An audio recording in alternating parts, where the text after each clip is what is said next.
Hi, I'm Blair Gilbert from MrHardware.com and Gilbert's Pro Hardware in St. Clair Shores. I'm going to show you how I made the new birdhouse manageable, because as a purple martin landlord you are supposed to clean and keep track of the eggs as they're being hatched and the babies and prevent them from getting blowflies. I'm going to show you making a birdhouse serviceable. See, I got a 1-inch gas line and I drilled a hole in it and ran a line into the pipe to a pulley on top that allows me to lower the purple martin house. I can now check the purple martin house for babies, for blowflies, stuff like that, to make sure that I keep the family safe.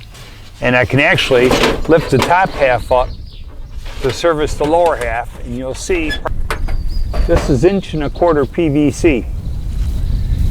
It fits nice over 1-inch pipe.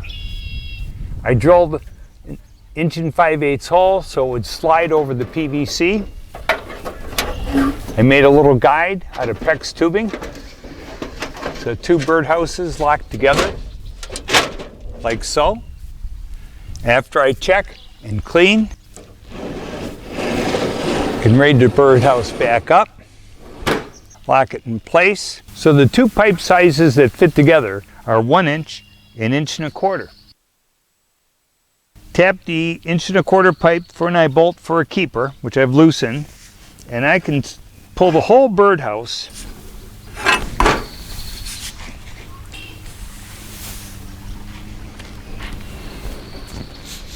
¼ PVC. I bored through these birdhouses with an 1 5/8 hole saw.